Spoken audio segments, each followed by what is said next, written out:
trying to conceive but unsuccessful? Have been advised IVF or IUI? Want a healthy and intelligent baby? Join us to fulfill your dream of becoming parents. A free expert guidance program on holistic IVF and IUI, scientific and spiritual approach, golden steps for successful IVF and IUI, daily online live sessions by expert medical doctors and spiritual teachers on decoding journey of IVF, tips for successful IVF, stress management, emotional well-being, fertility boosting diet, exercise and pranayam, counseling, meditation, sleep management, art therapy, music therapy, instrumental music meditation, value stories, Gita Gyan and scriptures, Ayurvedic and naturopathy detoxification, Garbhadhan. Starting from 1st November, meet us virtually from Monday to Saturday between 8 to 9 pm and Sunday between 11 am to 12 pm. Live on Zoom and YouTube channel Holistic IVF. Zoom meeting ID 919-519-84746. Password Happiness.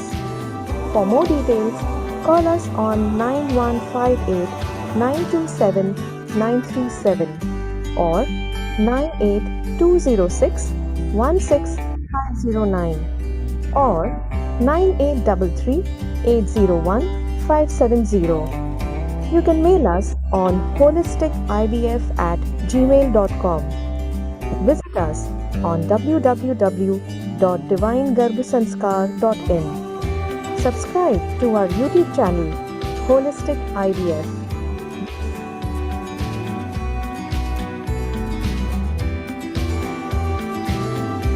Organizers, Medical Wing Brahmakumaris, Divine Sanskar Research Foundation.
Om Shanti. Good evening सभी का। आज के session में बहुत बहुत स्वागत है। तो आज हमारा होलिस्टिक आईवीएफ का जो सेशन है उसमें जो आज का सेशन है वो है स्क्रिप्चर्स के ऊपर। तो हमारे बीच में भक्ति बहन है। भक्ति बहन आज का सेशन लेंगी। उसके पहले हम उनका शॉर्ट इंट्रोडक्शन दे दें। भक्ति बहन और उनके युगल ज्ञानेश्वर भाई जी दोनों भी बाबा की सेवाएं करते हैं, स्पिरिचुअल सेवा, देश में विदेश में, रेडियो पर, टीवी में, स्कूल्स में, और कीर्तन सेवा, जहाँ पर कीर्तन होता है वहाँ भी श्रीमद् भगवद गीता कथा के सार के ऊपर वो समझाने देते हैं। स्पिरिचुअल ऑर्गेनाइजेशन जो भी इंडिया में है, यूएस में है, यूके, अफ्रीका, मॉरिशस इत्यादि जगहों पर वो ट्रैवल करके ये जो इसका सार है और इसके क्या मतलब है ये सभी बहुत इजी लैंग्वेज में सिखाते हैं। और इनको स्क्रिप्चर्स के बारे में तो है ही नॉलेज, प्लस बाबा के जो स्पिरिचुअल ब्रह्मा कुमारी का नॉलेज है वो भी, उसमें भी एक्सपर्टीज है उनकी। और इन्होंने भक्ति जी ने एज ए टीचर लौकिक में भी कार्य किया हुआ है और रेकी के ग्रैंड मास्टर है, सुजोक एक्यूप्रेशर थेरेपिस्ट भी है। तो आज हम इनका वेलकम करेंगे आज के सेशन में। आपका बहुत बहुत स्वागत है। ओम शांति। बहुत बहुत स्वागत है। Over to you. Welcome. Thank you. ओम शांति। सब प्यार से बोलेंगे ओम शांति। सबको मेरी आवाज भी सुनाई दे रही है और ठीक तरह से मैं दिख भी रही हूँ। ठीक है सब मेरी प्यारी सखिया। आप सबका फिर से एक बार बहुत बहुत बहुत स्वागत है। और जैसे कि अभी आपको बताया गया कि हमारी भारतीय जो संस्कृति है, ये संस्कृति इतनी समृद्ध संस्कृति है जहाँ बहुत सारे महाकाव्य, बहुत सारे महान चरित्र धारक, सब देवताएं, इन सब का हमने आज तक कभी न कभी बचपन में जरूर, मैं समझती हूँ, परिचय लिया है सबने। तो ये जब हमें प्रश्न आता है कि ये जो शास्त्रों का ज्ञान है, क्या ये शास्त्रों का ज्ञान जैसे हमारी जनरेशन ने सुना, उसके पहले वाली जनरेशन ने हमें सुनाया, या कहो उसके भी पहले, माना हमारे दादाओं ने, दादियों ने, हमारे माँ ने, हमारे पिताजी ने हमें सुनाया, वो शास्त्रों का ज्ञान जो आज आपने भी कहीं ना कहीं टीवी पर कहो या और कभी पढ़ा होगा, देखी होगी कुछ ऐसी सीरियल्स वगैरह, क्या हम यही शास्त्रों का ज्ञान हमारी जो ये आने वाली नई पीढ़ी है उनको वैसे के वैसा दे सकते हैं?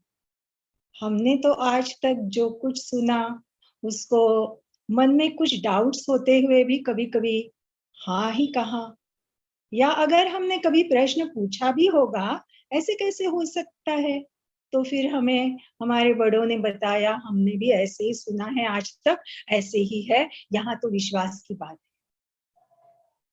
लेकिन अगर हम देखें कि इन शास्त्रों का ज्ञान जो है, उस शास्त्र के ज्ञान में आज के वर्तमान युग में मुझे क्या लेना है? अगर हम इस बात को समझ नहीं पाए तो या तो एक हो सकता है कि हमें हमारे शास्त्र जो है वो ऐसे लगेंगे कि वो उस समय की बात है, अभी थोड़ी ऐसे कर सकते हैं, या तो फिर ऐसा लगेगा ये तो बस कुछ ऐसी कथाएं हैं, दंत कथाएं हैं, क्या करेंगे हम इनको सुनकर, इनको पढ़ के। लेकिन ऐसी बात नहीं है। और इसीलिए ही भारतीय संस्कृति जो है वो भी बहुत महान है। ये संस्कृति क्या है, फिर पहले ये प्रश्न आता है। तो जो संस्कार युक्त कृति है उसको कहा जाता है संस्कृति। तो क्या हमें नाज है ऐसी भारतीय श्रेष्ठ संस्कृति में हमारा जन्म हुआ है, हम यहाँ ही पले हुए हैं और यहाँ ही हम अपने ऐसे आने वाली न्यू जनरेशन को या यहाँ जन्म देने वाले हैं, जिनके अंदर भी वो ही महानता जरूर आएगी, लेकिन वो तब आएगी जब हमारे अंदर वो महानता होगी, वो विश्वास होगा, तब आएगी। आप सबको ऐसा लगता है? लगता है? बहुत अच्छा। तो हमारी भारतीय संस्कृति में कई सारे महाकाव्य हैं। उसमें से एक है रामायण और दूसरा है महाभारत। रामायण के जो रचयिता है वैसे तो तुलसीदास भी है, लेकिन रामायण कहने के बाद तुरंत जिनका भी नाम मन के पटल पर केंद्रित होता है या मन के पटल पर दिखाई देता है, वो तो है वाल्मीकि ऋषि। और उसके साथ साथ जब हम कहते हैं महाभारत, तो महर्षि व्यास। तो महर्षि वाल्मीकि और महर्षि व्यास, इनके नामों को तो मैं समझती हूँ आप सब जानते ही हैं। लेकिन अब प्रश्न उठता है कि क्या ये रामायण जो है, रामायण की सारी जो कथाएं है, वो सारी कथाएं सचमुच रामायण पहले हुआ, या ऋषि वाल्मीकि जी ने पहले रामायण लिखा और बाद में उसी अनुसार श्री राम जी, श्री सीता, हनुमान, लक्ष्मण, भरत, शत्रुघ्न, इन्होंने सब ऐसा एक्ट किया? आप क्या समझते हो? पहले हुआ या पहले लिखा गया? क्या समझते हो? मैं समझती हूँ कोई भी पहले चरित्र लिखा नहीं जाता। पहले वो चरित्र नायक है, जो महान नायक है, वो जो हस्तियां है, वो पहले होती है, और उनके बाद उनका जो भी कुछ चरित्र बनता है, उनके कर्मों के अनुसार वो फिर लिखा जाता है। ठीक बात है? तो अब आज का जो हमारा विषय है वो है राम रक्षा।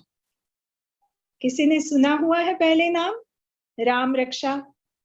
मैं समझती हूँ कि कई बार जब भी कभी ऐसी न्यूज आती है कि अभी बच्चे को जन्म देने वाली है, ये माँ बनने वाली है ये, तब कहते हैं कि अभी हमेशा के लिए रोज कम से कम 1-2 बार भगवान का नाम लेना चाहिए, कुछ स्तोत्र का पठन करना चाहिए, कुछ राम रक्षा, हनुमान चालीसा, हनुमान स्तोत्र, या कुछ गणपति अथर्वशीर्ष, ऐसे कुछ स्तोत्र कहने चाहिए, ताकि आने वाले बच्चे पर उसका बहुत सुंदर असर हो। सही बात है ना? और ये सब क्यों? क्योंकि हम जो भी शब्द का, मंत्र का उच्चारण करेंगे, तो शब्दों में बहुत ताकत होती है। कहते हैं कि वर्ड्स हैव पावर्स। तो वो ताकत जो है, वो शक्ति जो है शब्द की ही इतनी है, तो फिर मंत्र की कितनी होगी, श्लोक की कितनी होगी? जानते हैं ना मंत्र का अर्थ क्या है? मंत्र अर्थात कहते हैं कि मन को त्राण देने वाले को कहते हैं मंत्र।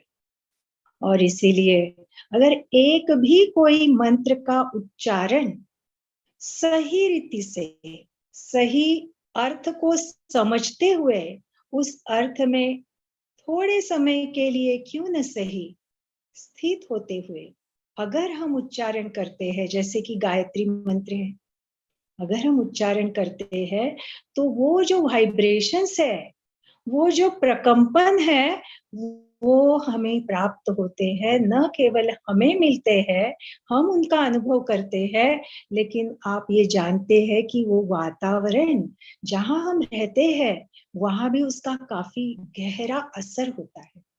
और इसीलिए देखो, मंदिर में जब हम जाते हैं, कैसे होते हैं मंदिर के वाइब्रेशंस? मंदिर में कोई भी गए, चाहे वो सज्जन हो, चाहे वो दुर्जन हो, चाहे वो आम साधारण आदमी हो, चाहे वो कोई संत महात्मा हो, लेकिन वहां जाने के बाद, मूर्ति के सामने जाने के बाद, वह केवल और केवल अच्छे ही विचार मन में लाने का प्रयास करता है। सही है ना? और इसीलिए मंदिर में जाने के बाद कैसे लगता है हमें? बहुत सुंदर लगता है, पवित्र लगता है, मन को सुकून मिलता है, मन को शांति मिलती है, एक वो घंटा नाद जो है वो अगर हम सुनते हैं कितना अच्छा लगता है ना। तो ये जो वाइब्रेशंस है, ये जो तरंग है, जब हम उस रीति से कोई भी मंत्र का, स्तोत्र का, श्लोक का उच्चारण करते हैं और उससे जो वाइब्रेशंस निकलती है वो वाइब्रेशन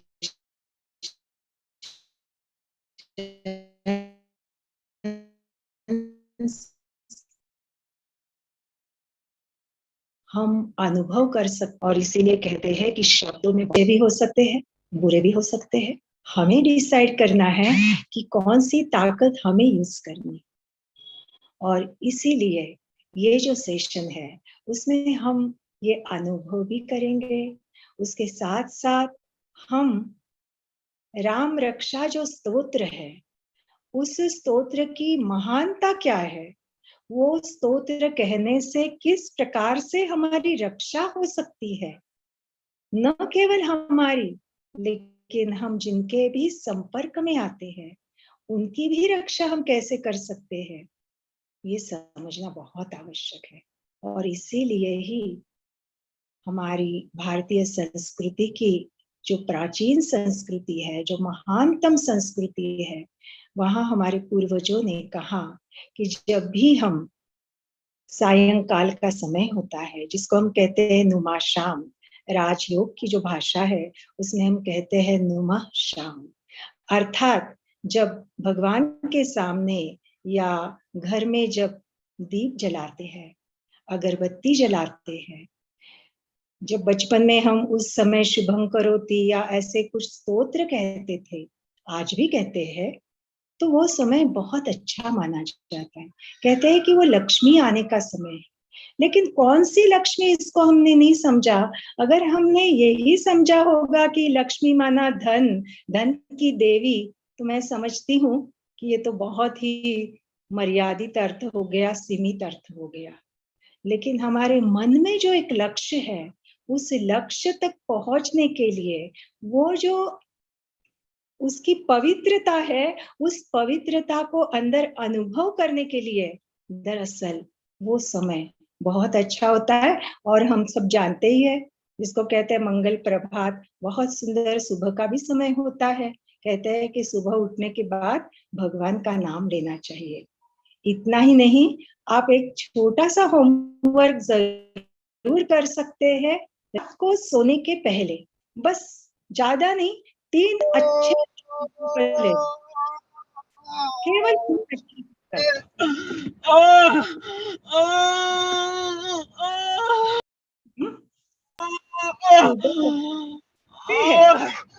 तब भी हम बहुत अच्छे 3 संकल्प ले सकते हैं। पहला संकल्प कौन सा लेना है? पहला संकल्प ने लेना है आई एम द बेस्ट।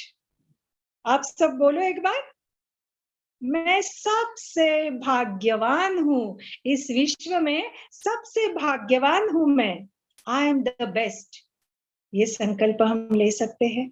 दूसरा, स्वयं भाग्य विधाता भगवान सदा मेरे साथ है। और तीसरा, भगवान की सारी शक्तियां मेरे साथ है। हम कहते हैं ना, भगवान कौन है? सर्वशक्तिवान है। तो हम उसके बच्चे हैं, तो हम उसके बच्चे भी मास्टर सर्वशक्तिवान हो गए। ठीक है ना? आप एक एक्सरसाइज कहो या होमवर्क कहो, रोज रात को सोने के पहले और सुबह उठने के बाद, ज्यादा नहीं, केवल 3 संकल्प भी अगर आप लेंगे और उस पर अभ्यास करेंगे, उस प्रकार का अनुभव करेंगे, तो मैं समझती हूँ कि जरूर और जरूर हमारा भाग्य बदलने लगेगा।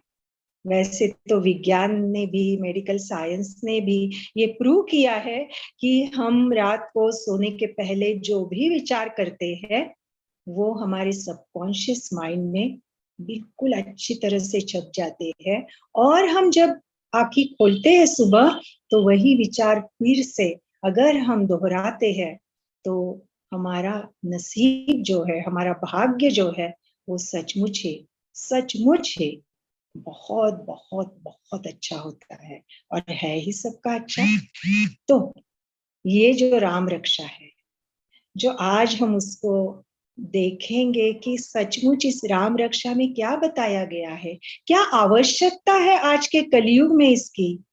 मन की रक्षा किसकी करनी है? क्या आप बता सकते हैं रक्षा किसकी करनी है? किसकी रक्षा करनी है? आज इस कलयुग में सबसे जरूरी है मन की रक्षा करनी। आप समझते हैं ऐसा? हमारा मन जो है, वो छोटी छोटी छोटी बातों में इतना जल्दी प्रभावित होता है, और उसके कारण सबसे पहले रक्षा करनी है हमारे मन की, ताकि हमारा मन बार बार ऊपर नीचे ना हो। तो राम रक्षा जो है, वो मन की रक्षा करने के लिए, सारे नकारात्मक प्रभाव से मन को सेफ रखने के लिए, सदा पॉजिटिव रखने के लिए, हमारे पूर्वजों ने कहा कि अगर राम रक्षा के कुछ श्लोक भी अगर हम उसका अर्थ समझकर बहुत अच्छी तरह से, चाहे आप किताब में देखकर भी कर सकते हो, जरूरी नहीं है कि आपको उस बाय हार्ट करना है, नहीं, लेकिन आप किताब सामने रखते हुए, या आजकल तो बहुत सारे विज्ञान के साधन उपलब्ध है, आप YouTube पर भी डाउनलोड करके रख सकते हो राम रक्षा को, और फिर आप उसके साथ साथ आप भी चैंटिंग करेंगे, तो आप देखना उसका क्या वंडरफुल इफेक्ट होता है। मैंने खुद अपने बच्चों के लिए भी ये किया हुआ है, और मैं देख रही हूँ कि उसका असर जो है, वो बहुत बहुत बहुत गहरा होता है, बहुत श्रेष्ठ होता है, बहुत पॉजिटिव होता है। तो आज हम, ये राम रक्षा क्या है, उसका उसकी आज आवश्यकता क्या है, किसकी रक्षा करनी है, किससे रक्षा करनी है, ये रक्षा करने वाला कौन है, ये सब जरूर देखेंगे। लेकिन उसके पहले जरा मैं चाहती हूँ कि आप सब थोड़े से एक्टिव हो जाए, थोड़े मेरे साथ आप भी बातें करने लगे। आप मुझे बता सकते हैं आप में से कौन कौन कुछ ना कुछ, कोई भी श्लोक हो, मंत्र हो, कोई ऐसा छोटी सी ऐसी कोई आरती हो, भजन हो, कौन ऐसा दिन में कम से कम 1 या 2 बार करता है? जरा बता सकते हैं मेरी सारी सखियां, कौन कौन करता है? अच्छा, अगर कोई नहीं करता है तो मैं समझती हूँ आज से जरूर करने लगेंगे। तो ये राम रक्षा जो है, वो रक्षण करती है हमारे मन का, उस कलयुग के निगेटिव असर से हमेशा के लिए हमारी रक्षा करती है। लेकिन क्या आप ये समझते हो, ये राम जो है, ये दशरथ पुत्र राम है? अच्छा, शिव नमस्ते, बहुत अच्छा, बहुत अच्छा, बहुत। और और कोई आंसर देना चाहता है? ओके। तो ये जो राम रक्षा है, उसके जो बहुत सुंदर आज हम श्लोक आपको बताएंगे, उसका अर्थ बताएंगे। आप, मुझे लगता है कि उसका प्रयोग करना आज से ही शुरू करो। आज रात को सोने के पहले आपको जितना भी याद है, वो एक बार फिर से रिकैप करो, उसको अच्छी तरह से अपने मन में बोलते हुए उसको आप अनुभव करो, विजुअलाइज करो, और फिर आप देखना क्या असर होता है। कोई भी प्रकार की, आजकल तो कई लोग जो है वो निगेटिविटी से बचने के लिए और बहुत सारे साधन अपनाते हैं, लेकिन हमको परमपिता परमात्मा ने, जिसको हम प्यार से कहते हैं बाबा, बाबा ने तो हमको एक बहुत सुंदर बात कही, बस सोते हुए मुझे आपका सब बोझ दे दो और आप एकदम निश्चिंत हो जाओ और उठने के बाद भी मुझे गुड मॉर्निंग करो और आपके दिन की शुरुआत करो। तो ये जो राम रक्षा है, ये राम कौन सा? क्या ये दशरथ पुत्र राम है या और कोई है? तो इसीलिए बहुत सुंदर बात कही जाती है, कहते हैं एक राम दशरथ का बेटा, एक राम दशरथ का बेटा, एक राम घट घट में लेटा। दशरथ नंदन राम जो है वो तो सब जानते हैं, घट घट में लेटा अर्थात आत्मा राम। फिर कहते हैं एक राम का सकल पसारा, क्योंकि दुनिया में भी ऐसे बहुत सारे लोग हैं जिन्होंने राम नाम धारण किया हुआ है, जिनका नाम उनके माता पिताओं ने राम रखा हुआ है, ठीक है ना। तो एक राम दशरथ का बेटा, एक राम घट घट में लेटा, एक राम का सकल पसारा, एक राम त्रिभुवन से न्यारा। ये जो राम है, ये जो राम रक्षा है, ये राम रक्षा दरअसल ये जो त्रिभुवन से न्यारा राम है, जिसको हम परम पिता परमात्मा कहते हैं, उसके लिए गायन है। और इसीलिए संत कबीर जी ने भी कहा, तीन राम को सब कोई ध्यावे। अर्थात ये जो पहले जो बताए दशरथ का पुत्र राम, और फिर जो घट घट में लेटा है वो राम, फिर राम नाम के बहुत सारे जो लोग हैं दुनिया में, इनको तो सब याद करते हैं, लेकिन चतुर्थ राम का मर्म न पावे। अर्थात ये जो आत्मा का राम है, सत्यम शिवम सुंदरम है, परम पिता परमात्मा है, हम सब सीताओं का, आत्मा रूपी सीताओं का जो राम है, उसको तो कोई जानता ही नहीं। लेकिन हम कितने लकी है, हम न केवल उसको जानते हैं, लेकिन वो क्या कहता है वो भी रोज सुनते हैं ना सब। तो फिर ये राम जो है, ये अर्थ जो है राम शब्द का, उसमें भी बहुत कुछ समाया हुआ है। पता है राम का अर्थ क्या है? कहते हैं जहां मन रमता है वो है राम, जहां मन रमता है वो है राम।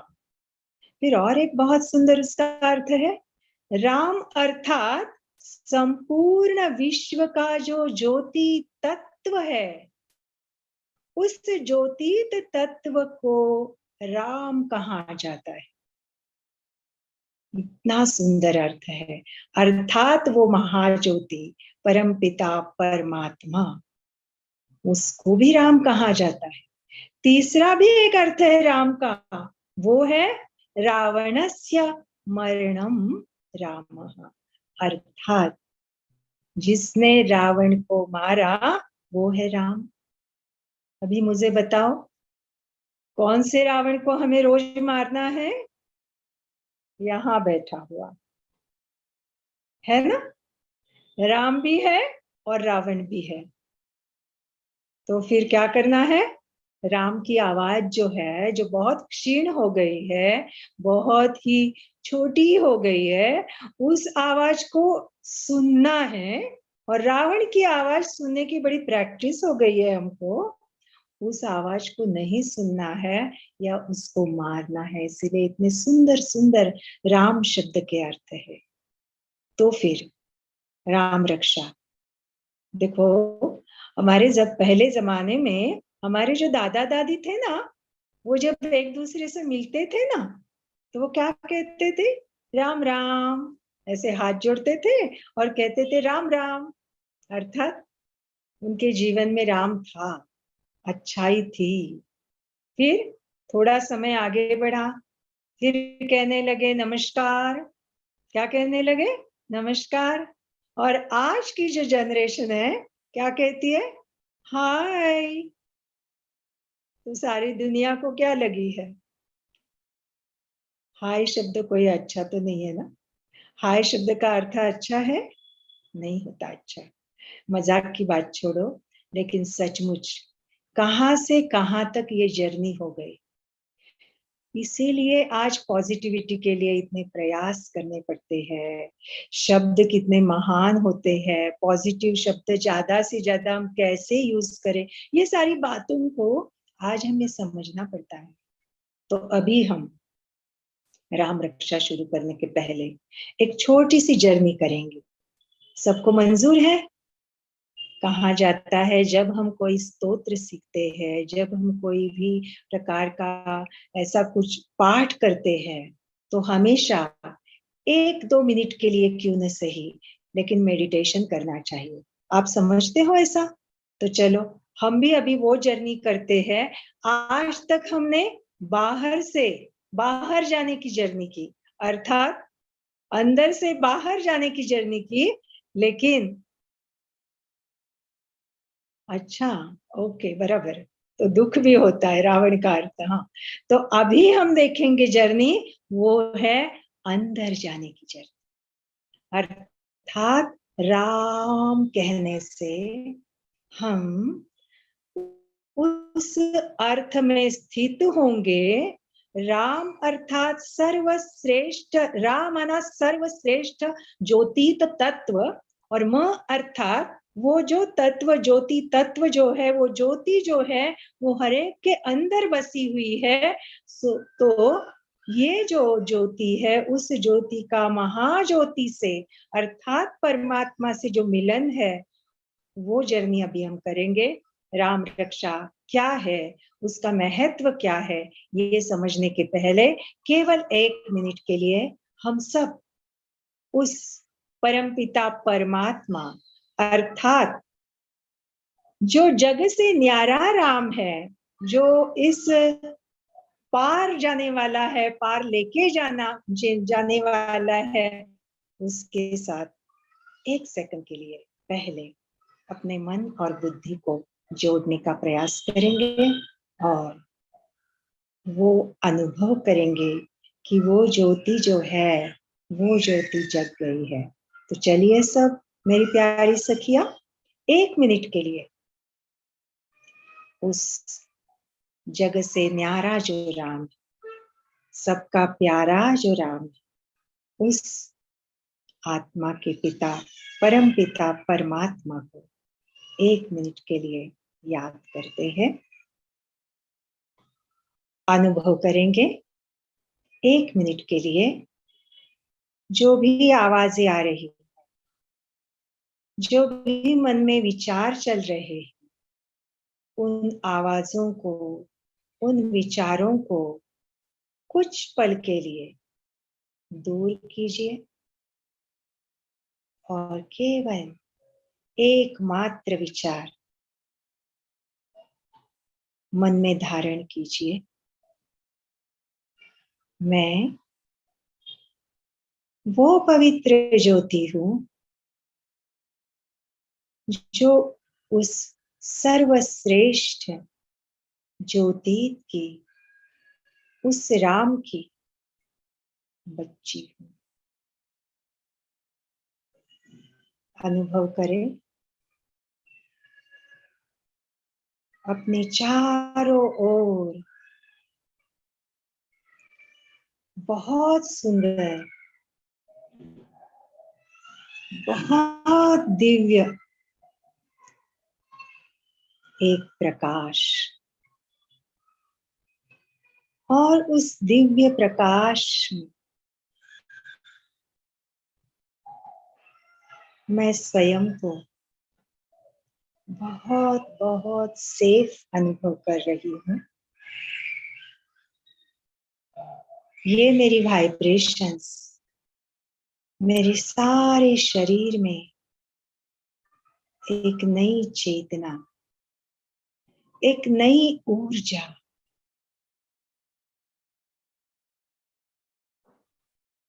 अनुभव कर रही है, जागृत कर रही है। और इसी सुंदर ऊर्जा के साथ राम रक्षा स्तोत्र का महत्व मैं अभी समझने जा रही हूँ। ओम शांति। तो राम रक्षा, क्या महत्व है इसका?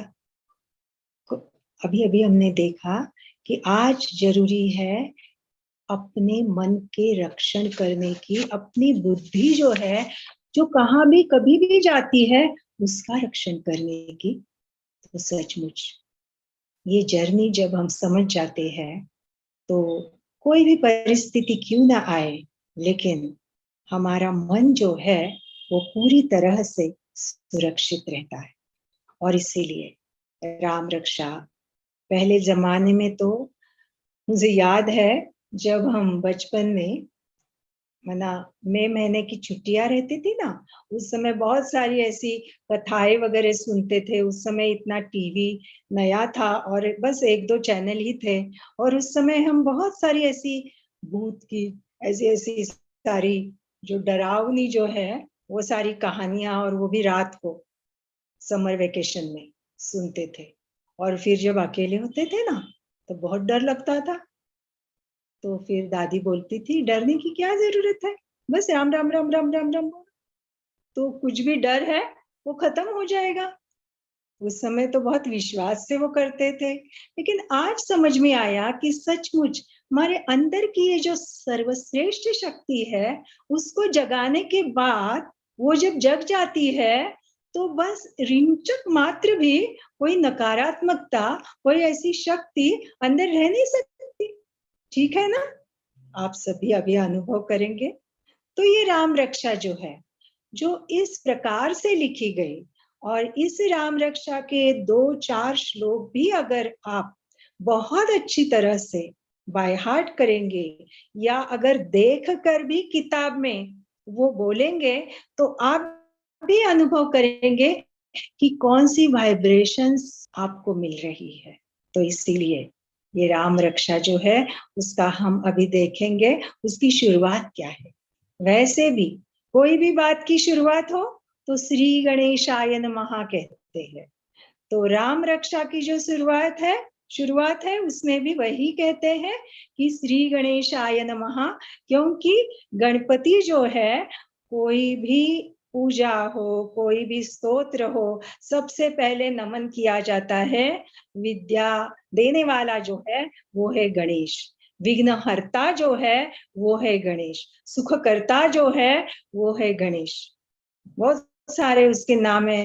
तो गणेश की आराधना की जाती है।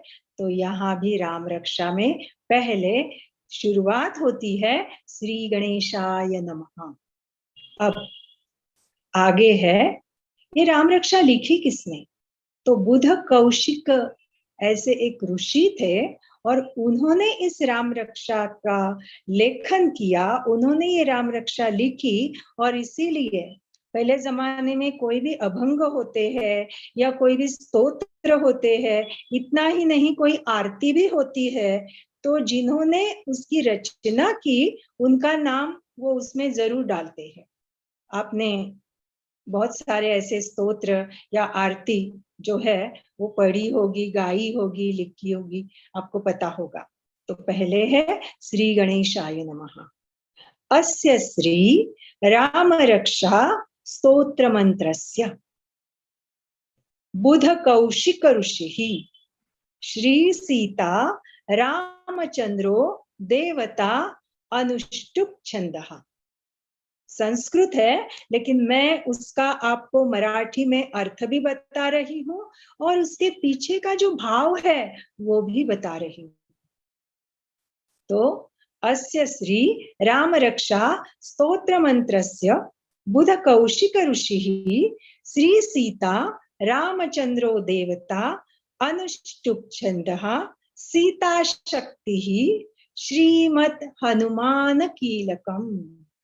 श्रीमत् हनुमान कीलकम श्री रामचंद्र प्रीत्यर्थे जपे विनियोगः। यहाँ से राम रक्षा की शुरुआत होती है। अब इसका अर्थ क्या है? इसका अर्थ है कि ये जो राम रक्षा स्तोत्र है, ये एक मंत्र है। ये राम रक्षा स्तोत्र जो है, ये एक बहुत सुंदर मंत्र का काम करता है। और जैसे अभी देखा, मंत्र का अर्थ ही है मन को त्राण देने वाला। आज हमारा मन जो है वो कई परिस्थितियों से गुजरा हुआ है। आज हमारा मन जो है वो किस प्रकार की ऐसी ऐसी बातें देखता है, हम सुनते हैं, पढ़ते हैं, कुछ ना कुछ ऐसे होता है जिसका मन पर बहुत गहरा असर होता है। तो इसीलिए मंत्र अर्थात मन को त्राण देने वाला, तारने वाला। तो ये जो राम रक्षा स्तोत्र का मंत्र है, उसके रचयिता कौन है? उसके रचयिता है बुध कौशिक ऋषि। ये उसके रचयिता है। और आगे कहा है सीता और रामचंद्र, ये इनके देवता है। और कोई भी काव्य होता है तो उसका कुछ छंद में वर्णन होता है ताकि उसमें गेयता लगे, ऐसा लगे कि ये काव्य जो है वो जब हम बोलते जा रहे हैं तो जैसे एक बहुत सुंदर गेयता, समझते हो ना आप? तो एक जैसे कविता होती है, राइमिंग वर्ड्स जिसको हम कहते हैं, तो ऐसा हो ताकि वो मंत्र कहते हुए, वो स्तोत्र कहते हुए वह हम उसकी भासना ले, हम उसको अच्छी तरह से अनुभव करें। तो वो छंद जो है वो है अनुष्टुप। क्योंकि भाषा जो है, कोई भी भाषा हो, चाहे वो संस्कृत हो, चाहे वो मराठी हो, चाहे वो हिंदी हो, या कोई भी प्रादेशिक भाषा हो, लेकिन भाषा का सौंदर्य बढ़ाने के लिए, भाषा की ब्यूटी बढ़ाने के लिए, भाषा की सुंदरता बढ़ाने के लिए ऐसी कुछ भाषा के अलंकार होते हैं। तो ये जो है ये अनुष्टुप छंद है। फिर आगे बुद्ध कौशिक ऋषि क्या कहते हैं? सीता शक्ति है। देखो कितनी सुंदर बात है। सीता कौन है? शक्ति है। कैसे सीता शक्ति है? बता सकते हैं? आप में से कोई बता सकता है सीता कैसे शक्ति है? और फिर अगर सीता शक्ति है तो फिर इस सीता इतनी शक्ति का ही हनन हो गया, उसको ही रावण ने चुरा लिया, तो फिर कुछ तो गड़बड़ है। तो कौन सी शक्ति है? तो कहते हैं कि राम जो है वो एक है, वो है परमपिता परमात्मा, और हम सब आत्मा रूपी सीताएं हैं। हम सब कौन है? आत्मा राम है, बिल्कुल। और सीता कौन है फिर? सीता कौन है? आत्मा राम। ये तो एक राम है ही, लेकिन कहते हैं ना कि सीता चुराई गई, तो हमको लगता है कि सचमुच ही रावण ने सीता चुराई। लेकिन देखो अभी राजयोग में आने के बाद हमें हर बात का बाबा ने कितना सुंदर, कितना सहज और कितना यथार्थ अर्थ बताया।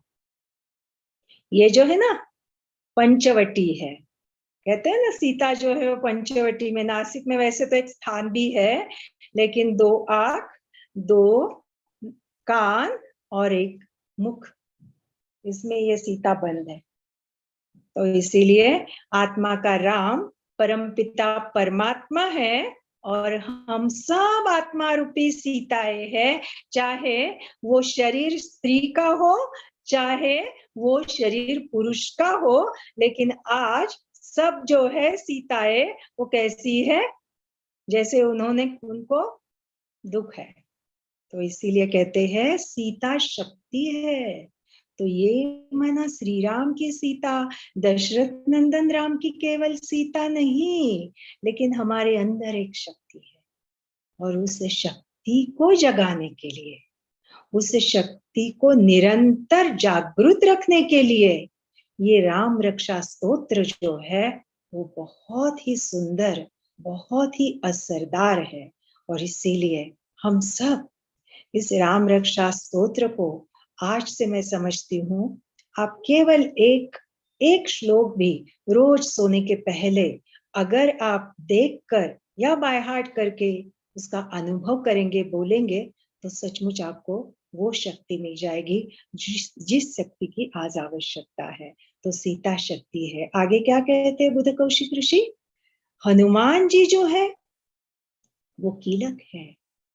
हनुमान जी सदा उनके दास के रूप में है, तथा श्री रामचंद्र जी की ये जो प्रसन्नता है, उसके लिए राम रक्षा स्तोत्र, उनको प्रसन्न करने के लिए, श्री राम जी को प्रसन्न करने के लिए ये राम रक्षा स्तोत्र जो है, इसका हमें रोज जाप करना है, पठन करना है, वाचन करना है, उसको बहुत अच्छी तरह प्यार से बोलना है।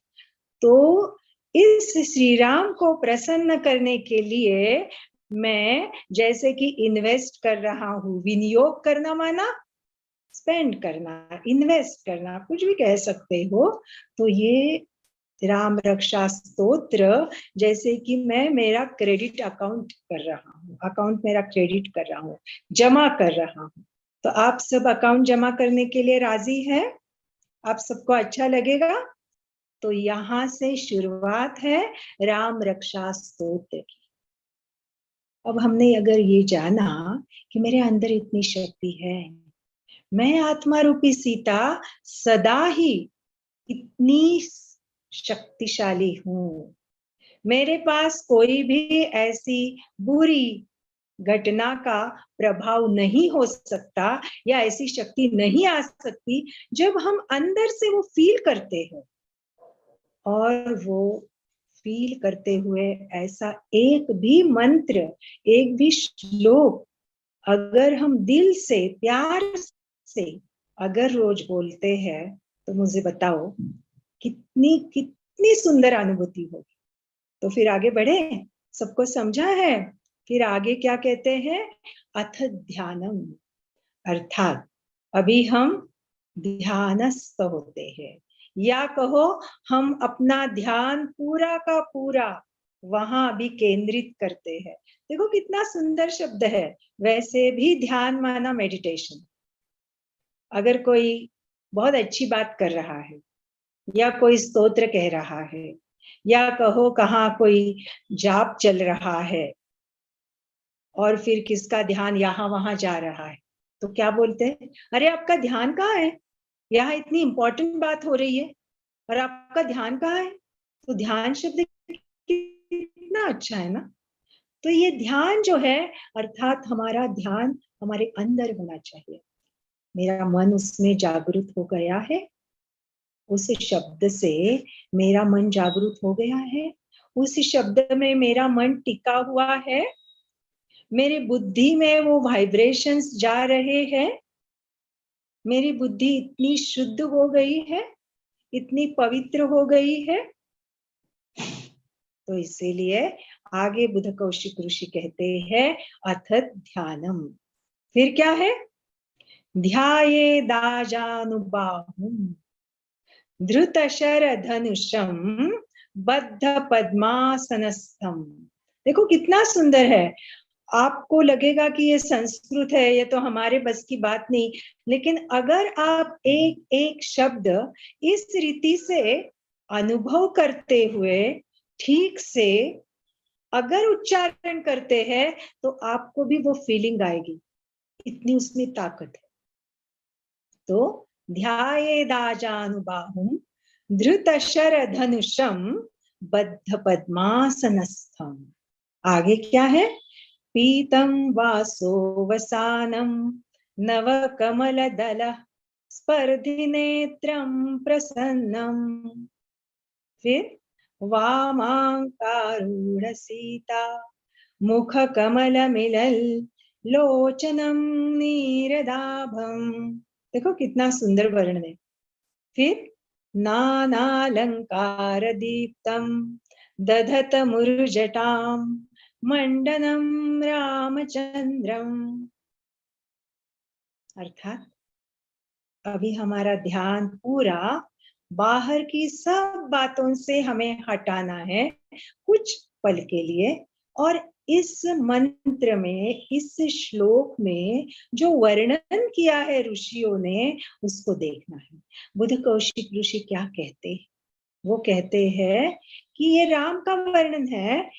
यहाँ बताया गया है कि जो जिसने धनुष धारण किया है, श्री राम का चित्र हमेशा दिखाते हैं ना, वैसे तो बुध कौशिक ऋषि ने जिस राम का वर्णन किया वो जरूर दशरथ नंदन राम है, लेकिन अभी हमें राजयोग के अभ्यास से तो ये मालूम ही हो गया है कि हम कौन से राम को याद करते हैं, कौन सा राम हमारी रक्षा करता है।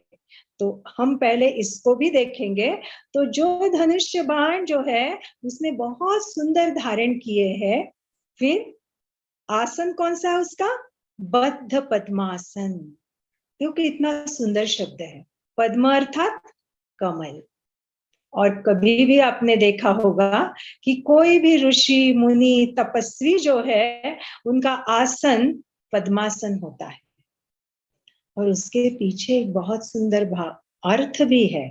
जब पद्मासन डालकर कोई भी ऋषि मुनि या हम भी अगर 10 मिनट के लिए क्यों न सही हम उस पोज में बैठते हैं, उस आसन में बैठते हैं, तो सारी ऊर्जा जो है वो इकट्ठा हो जाती है, अल्फा वेव्स तैयार हो जाती है। उस ऊर्जा जो है वो अधोगामी होती है, ऊर्ध्वगामी होती है, और इसीलिए वो पद्मासन का बहुत बड़ा महत्व है। तो यहाँ बताया गया है कि ऐसे पद्मासन की मुद्रा में, मुद्रा भी एक बहुत सुंदर शास्त्र है। आप सबको मालूम होगा कि आज योगासन तो सब कोई करते हैं, लेकिन आपके लिए योगासन करने के लिए कुछ रिस्ट्रिक्शन जरूर होते हैं। लेकिन अगर हम मुद्रा का प्रयोग करें, मुद्रा अर्थात हमारे ये जो 10 उंगलियां है, उन 10 उंगलियों में जो 5 तत्व है, उन 5 तत्वों को हम इस रीति से बहुत सिस्टमैटिकली अग्नि, जल, वायु, आकाश और पृथ्वी, इन 5 तत्वों को मिलाकर हम अपने अंदर ही इन 5 तत्वों की शक्ति को धारण कर सकते हैं। तो मुद्रा कौन सी है? वो है पद्मासन।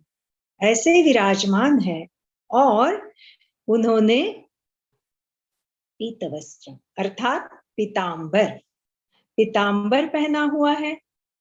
और फिर बताया गया है कि जिनके नेत्र जो है वो बहुत ही सुंदर आलोकित है, और ऐसे नेत्र जो नेत्र कमल समान है, कमल दल जो होते हैं उसके समान उनके नेत्र है।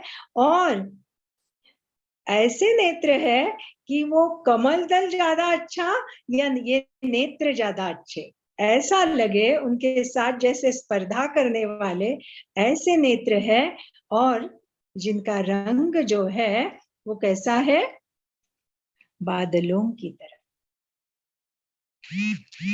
ऐसा रंग, और ऐसे सब आभूषणों से जो विभूषित है, इनका वर्णन है कि ये बुध कौशिक ऋषि कहते हैं कि अभी मैं ध्यान धरने जा रहा हूँ, मैं मेरे मन और बुद्धि को एकाग्र करने जा रहा हूँ, और उस एकाग्रता की पोज में, उस एकाग्रता को धारण करते हुए मैं मेरे सामने ऐसी सुंदर मूर्ति को देखता हूँ।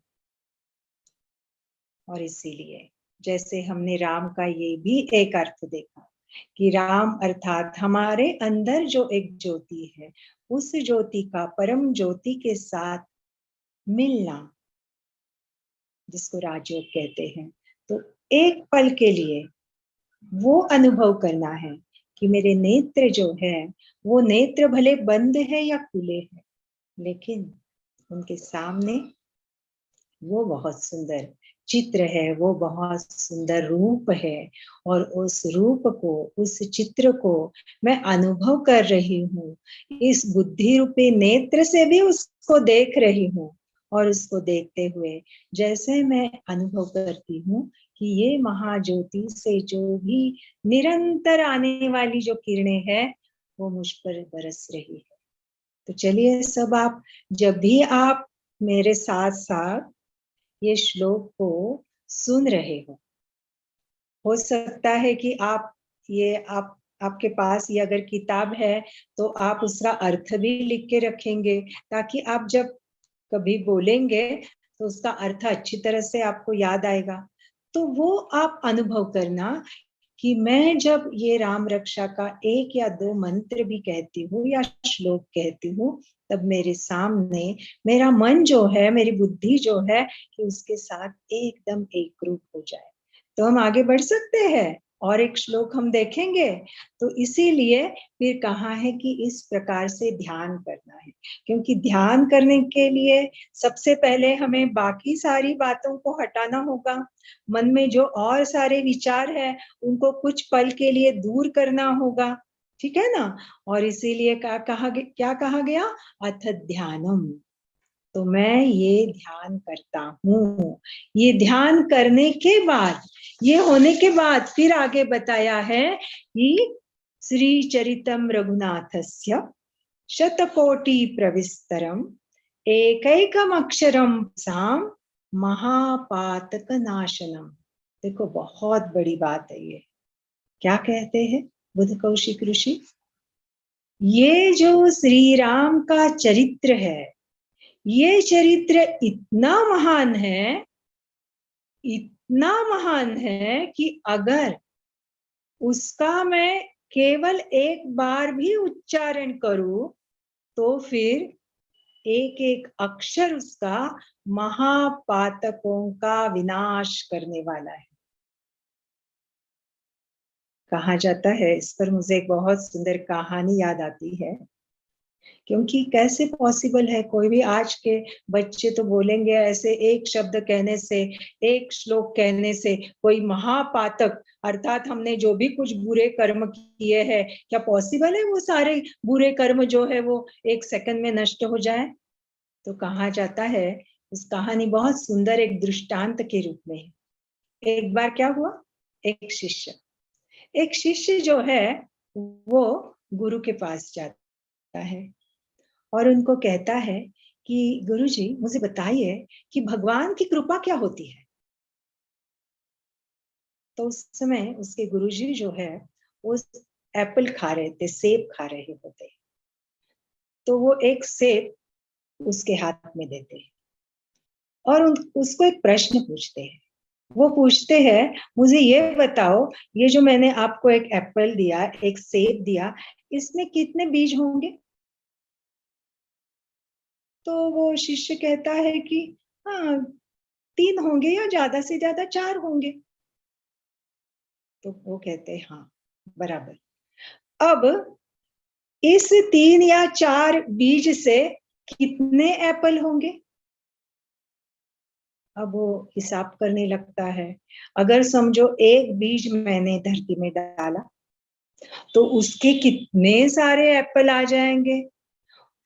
फिर वो सारे जो एप्पल है उसमें कितने बीज होंगे, फिर वो बीज मैंने डाले तो उसके कितने सारे सेब आ जाएंगे।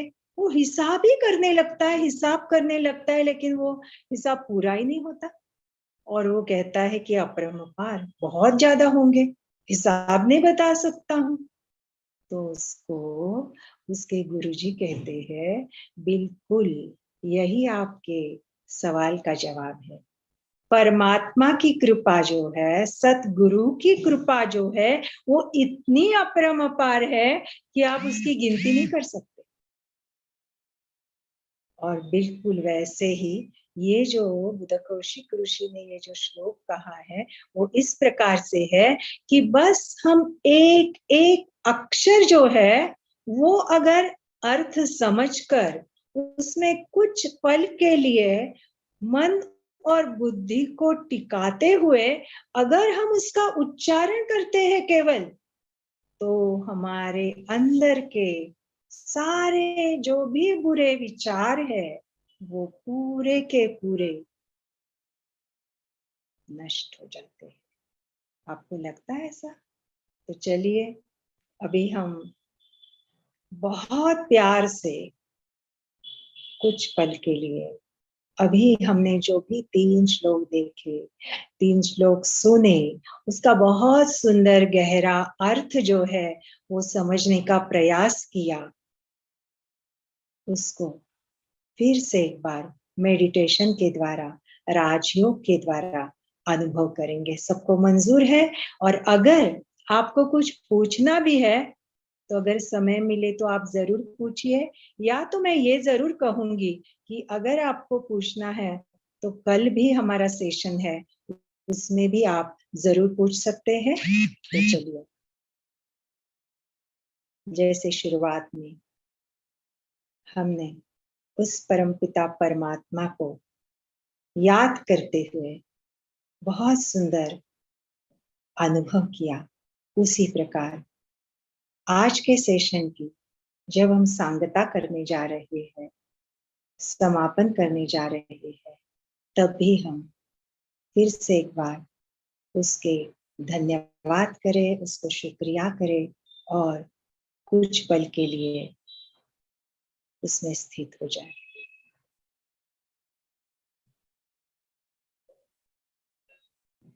अनुभव करें कि ये देह एक बहुत सुंदर, बहुत पवित्र मंदिर है।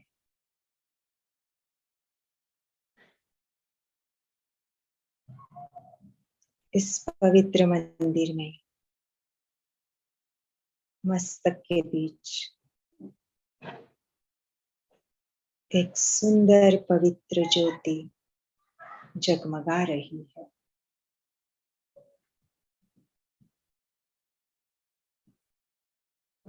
इस ज्योति का प्रकाश चारों ओर छा रहा है।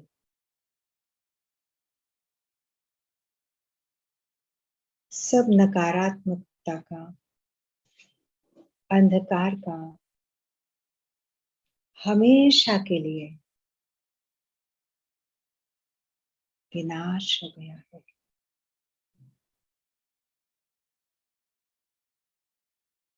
अब अनुभव करें उस परमपिता परमात्मा राम को, जो इस दुनिया से न्यारा है लेकिन सबका प्यारा है। वो पतित पावन, वो सत्यम शिवम सुंदरम मेरे सिर पर उसकी सहस्र किरणें निरंतर बरस रही है। उस दिव्य वर्षा में मैं एक बहुत सुंदर असीम प्रेम का अनुभव कर रही हूँ। सचमुच कितनी भाग्यवान हूँ मैं।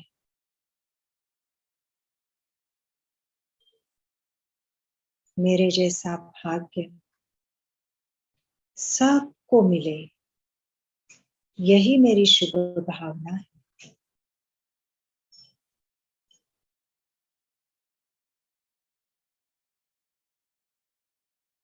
मैं आत्मा रूपी सीता उस राम को अभी जान गई हूँ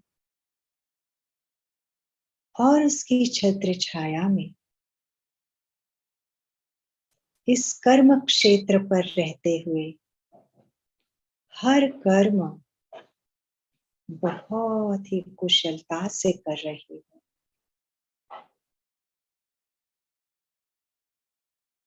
ओम शांति शांति शांति। ओम शांति। ओम शांति। बहुत बहुत शुक्रिया भक्ति बहन आपका, और इतनी गहराई से हमारे स्क्रिप्चर्स में जो भी श्लोक दिए हैं उसका अर्थ समझाने के लिए। कल भी हमारे साथ भक्ति बहन जुड़ेंगे। अगर किसी को कोई प्रश्न हो तो अपने प्रश्न सामने रख सकते हैं। तो आज हम यहीं पर सेशन एंड करेंगे। एंड में थोड़ा एक बाबा की याद का हम गाना प्ले करेंगे, सॉन्ग। तो हमने आज क्या सुना उसके ऊपर थोड़ा मंथन करेंगे और फिर कल 8 बजे फिर भक्ति बहन के साथ जुड़ेंगे। ओम शांति।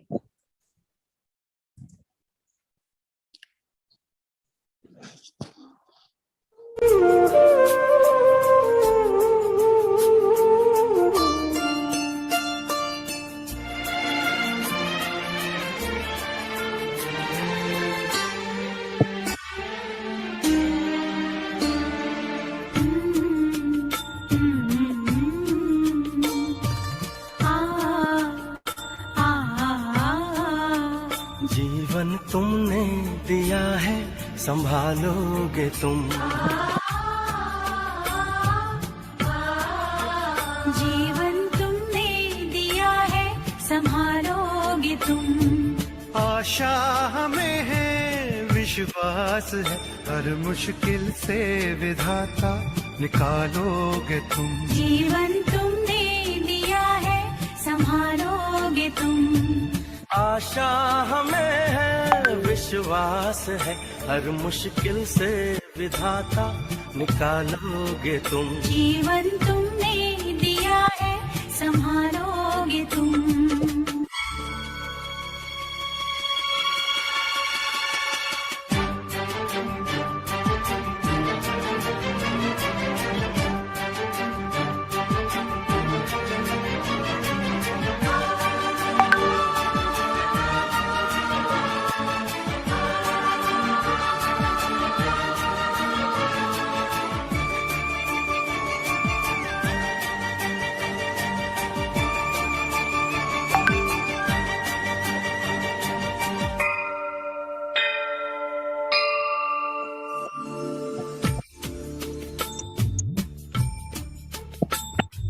साए में हम आप ही के पले, सत्कर्म की राह पर हम चले।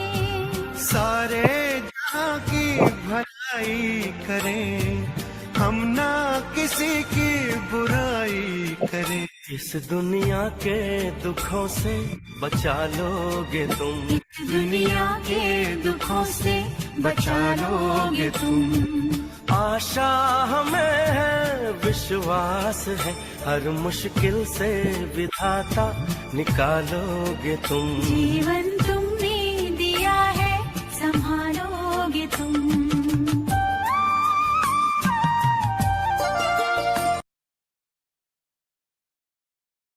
आज का सेशन यहीं पर एंड करते हैं। कल तक के लिए गुड नाइट, शुभ रात्रि।